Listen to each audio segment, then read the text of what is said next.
Hello, today I'm going to read aloud the book Moosetache. The author is Margie Palatini. It's illustrated by Henry Cole, published by Scholastic, and recorded today by Mrs. HEDRICK-LITTERAL for the students at Bridgeview Elementary. Moose had a problem, a horrible, hairy, prickly problem. It grew right below his nostrils and just above his upper lip, a moosetache. Now, not a few spare hairs or a shy little stubble, no mere weak, wandering whiskers on the upper lip of this moose.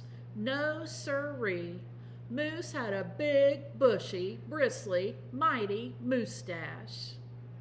But a moosetache that was a burly, surly, mangy mess, and it itched a lot. Sure, he plucked and he tweezed, he even clipped, snipped, and teased, but his combs were still cowards, and his brushes rebelled. His scissors simply surrendered. Moose was in a frizzy tizzy. The moosetache was completely crimping his style. He was a great hoofer, but he could barely bop and hip-hop with a moosetache going flip-flop. He was a wonderful chef, but he simply could not flambe his souffle with all those whiskers in his way. And he was a daring skier. But how could he downhill race with the mighty moosetache blowing in his face? Moose had to do something, and soon. But what? After days and days of much serious thought, Moose got an idea. He crossed some hair here, he crossed some hair there, and he tied his moosetache around his neck. A moose scarf seemed to be the ideal answer to his problem. It was so simple, so easy, so perfectly perfect.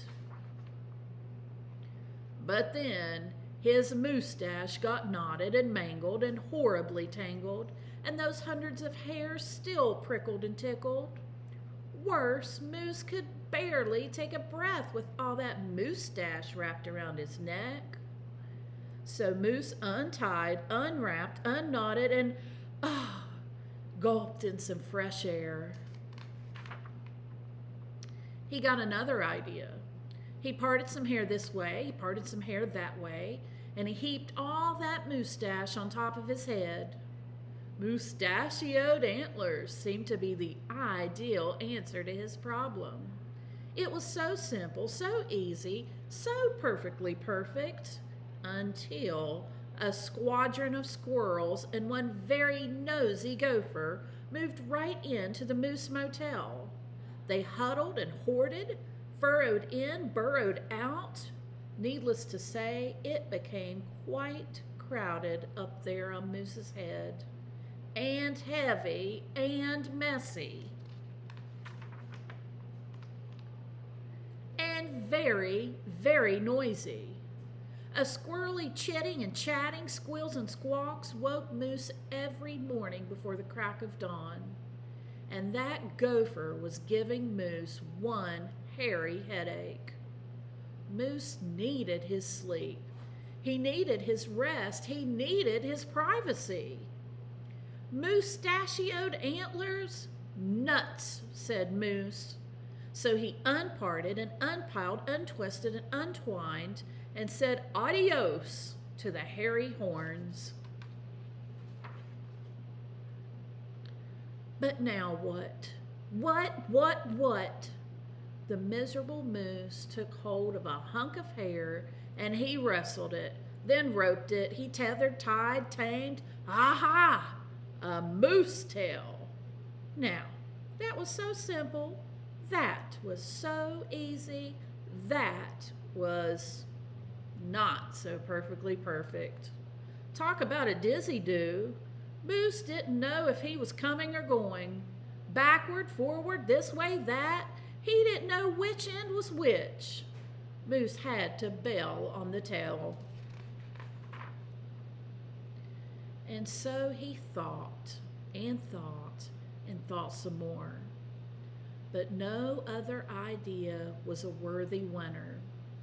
Braids were a bother. A Moosetache sweater? Too sweltering. Net? Not. Poor Moose. His problem was truly terrible, unbearable, just downright sad. He felt so alone. He didn't know what else to do.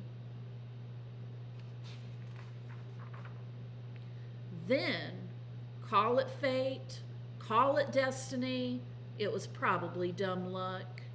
But one day, Moose tripped on his Moosetache and just had no time to duck. Oof!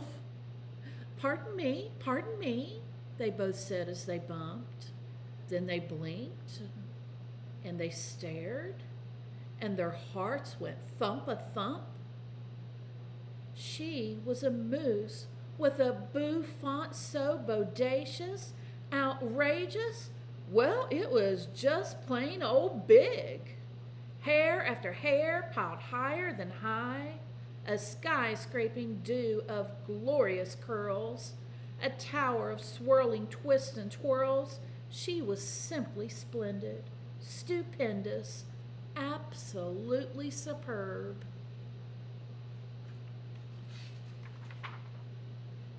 Of course, Moose had to ask how she did what she did to get such a dew. Mrs. Moose winked and then whispered, "Just a little glue." So she helped he fearlessly plunge a hoof into a fat pot of the white goopy goo, and carefully, oh so carefully, they glopped and they plopped, they pasted and they pressed, they coaxed and curled every truly unruly wayward whisker. Around and around they tweaked and twirled those horrible hairs until Moose's once mangy mess was now a wondrous winding wave of marvelous Moosetache. Moose gazed in the mirror and smiled a broad, moosey smile. He was so happy, so glad, just giddy with glee. He looked dashing and handsome. Moose gushed, "Is that really me?" With not a care for one hair, the moose pair boogied and bopped. They skied downhill, even uphill, and their cooking was hot, hot, hot. So, of course, it wasn't long after that Moose and his Moosetache and his beautiful bride fox-trotted and tangoed and waltzed down the aisle. Good hair days, bad hair days, they vowed to love and to cherish. And with hearts heaped with love and pots filled with goop, they both sighed, "I do," glue, and promised to never part.